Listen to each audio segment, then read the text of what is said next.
Today we're going to talk about the Punic Wars, which was Rome's 3 wars with probably its greatest rival in its history, Carthage. So we just finished the episode on the Pyrrhic Wars as well, which was Rome's wars against Pyrrhus of Epirus, so go check that out if you haven't, because you need to know the context before we get into this. So the background, Dido cursed Aeneas and his descendants. So if you remember, Rome was initially founded by the descendant of Aeneas, who was a Trojan prince. Well, it was founded by Romulus, but Romulus was a descendant of Aeneas. And Aeneas had, during his journey away from Troy, he stopped by Carthage, had an affair with the queen Dido, but then he left Dido, and Dido cursed Aeneas and his descendants forever.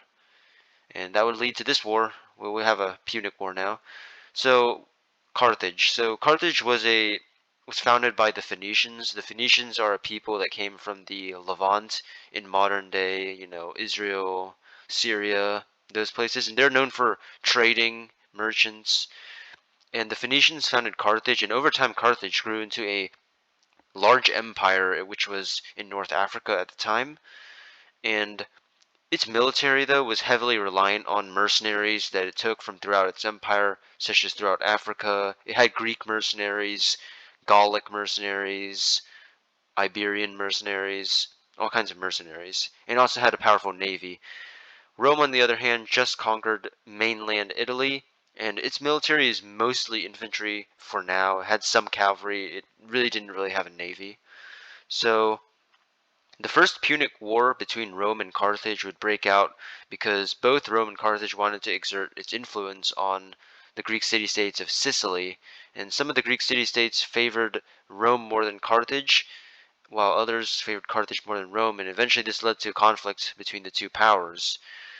And Carthaginian armies that tried to defeat Romans in battle on land were pretty much destroyed by the Romans at Agrigentum, and Carthage's navy was actually successful against the Roman navy and threatened to invade Italy itself, but then the Romans created their own navy and were able to beat back the Carthaginians. The only major defeat of Rome in this war was the Battle of Tunis. Other than that, Rome actually won most of their engagements in the First Punic War, and this eventually led Carthage to have to sign a very unfavorable peace treaty in which they had to pay Rome a lot of money.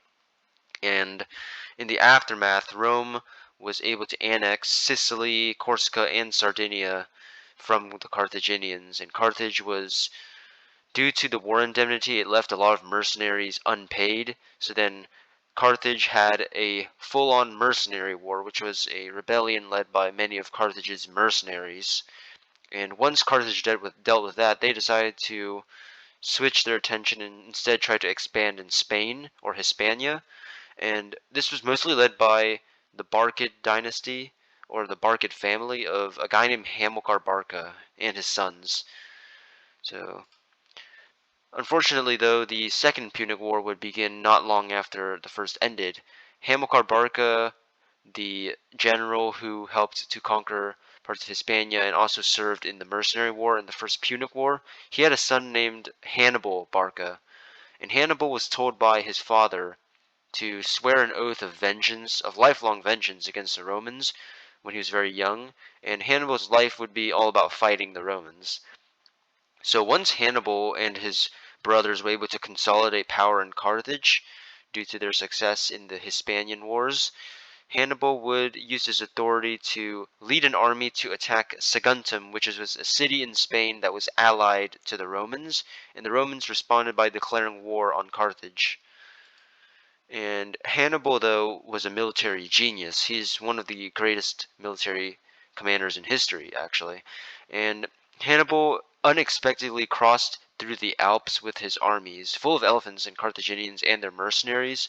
The Romans were expecting an attack either by sea or through the southern part of Italy, but they were not expecting Hannibal to go through the arduous Alps, the arduous snowy Alps mountain pass and invade Italy through the north, and that's what Hannibal did. And Rome had to raise an army under Tiberius Sempronius Longus to face Hannibal at the Battle of Trebia. Hannibal had 30,000 men, while Tiberius had 42,000, but Hannibal ended up decisively winning the battle, killing 32,000 Romans in the process. But then the Romans, due to their unlimited manpower supply, raised another third army of 30,000 led by a guy named Gaius Flamininus, and Hannibal ambushes Flamininus at the Battle of Lake Trasimene, killing 15,000 more Romans. And then Rome has to send its consul Varro to face against Hannibal at the Battle of Cannae, and Hannibal's army completely surrounded and annihilated the Roman force of 80,000. 80,000 Romans were killed by Hannibal's Carthaginians on that day, which is Rome's worst defeat in its history. Like, Rome's had other defeats, but I'd say this was probably the worst one, in my opinion, at least. But why couldn't Hannibal conquer Rome? Hannibal was winning all of these victories against the Romans, killing off so many Romans at the same time. So the thing is, Hannibal lacked siege equipment, and he actually really couldn't take Rome. He could only ravage the Italian mainland, but he couldn't actually attack Rome because Rome was walled and Hannibal didn't have any siege equipment. And Rome's allies in Italy did not side with Carthage and aid Hannibal, partly due to Hannibal's inability to actually capture any territory in Italy due to him having no siege equipment, and he couldn't capture any cities. Hannibal also received pretty much little support from Carthage in terms of reinforcements, because Carthage was also a republic just like Rome at this time, and Carthage was made up of corrupt officials that didn't like Hannibal. They were political rivals of Hannibal. Like, imagine what could have happened if they actually pitched in and gave Hannibal the supplies he needed. Carthage would be the civilization that we're talking about, not Rome. It's possible.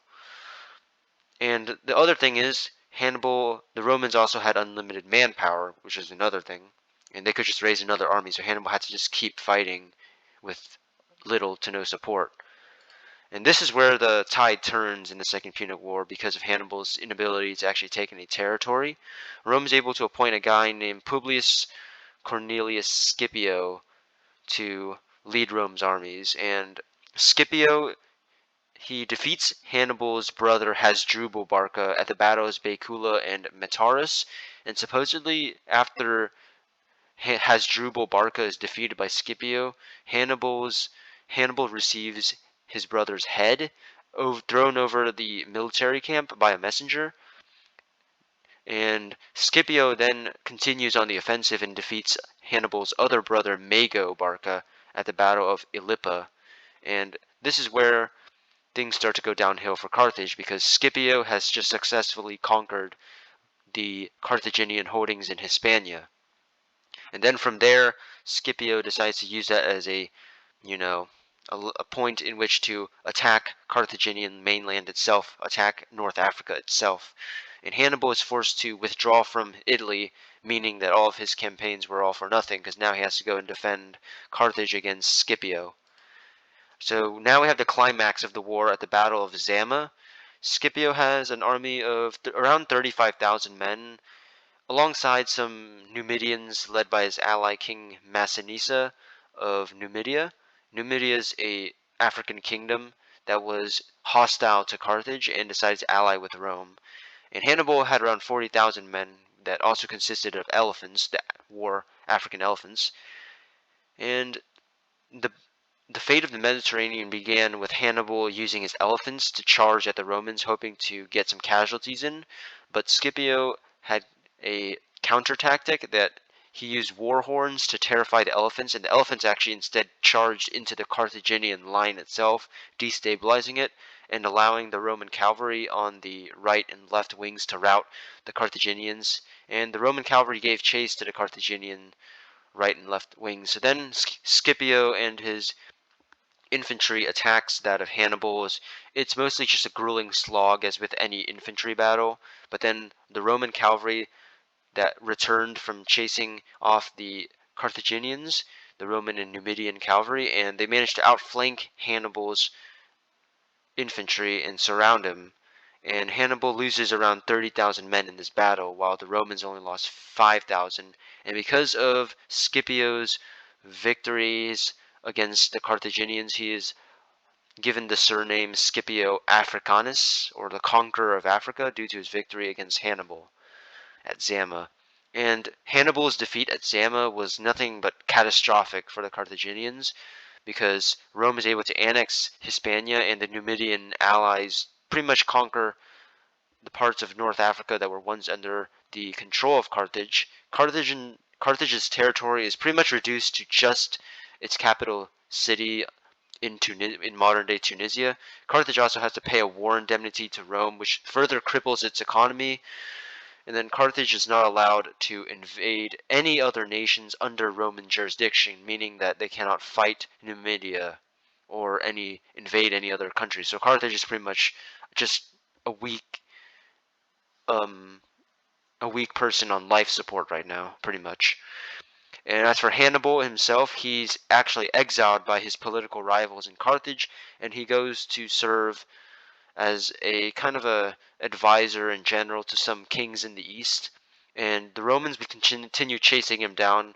I'll release an episode on the Roman conquest of the east soon, but once the Romans are eventually able to chase Hannibal down in the east, Hannibal just commits suicide to prevent being captured by the Romans. This is not the end though, because we have the Third Punic War. So because of this treaty, Numidia basically just takes advantage of this treaty by raiding the Carthaginian territory, the land around Carthage, without any retaliation. But then Carthage decides to one day attack Numidia to punish them for their raids, and then that's seen by Rome as a threat. So then Cato the Elder, who's a very prominent politician, known for his conservative views against, Greek culture, he likes the old ways of Roman society, and he's also actually the first guy to write history in Latin with his origins. And he, Cato the Elder, every political assembly, he always argues for the defeat of Carthage and the total destruction of it, saying Carthago delenda est. After every single political assembly, he vouches for Rome's destruction of Carthage, and eventually, because of Carthage's attack on Numidia, Rome decides to oblige and send the grandson of Scipio Africanus, a certain guy named Scipio Aemilianus, who had also had success in an earlier war known as the Numantine War. So then Scipio's Aemilianus' forces go to Carthage, besiege it for an amount of time, and then Carthage is eventually overrun by the Romans. And what follows is the total sacking and annihilation of Carthage. Carthage is burned to the ground completely by Scipio's forces, and its citizens are just either killed or enslaved. And supposedly, I don't know if this is just a myth or if it's true or not, supposedly Scipio ordered his forces to salt the land around Carthage so that nothing would ever grow there again, thereby making Carthage which was once a very powerful city, now just a desolate wasteland. And with the fall of Carthage, Rome becomes the dominant power in the Mediterranean. But as we know, new troubles are soon to arise.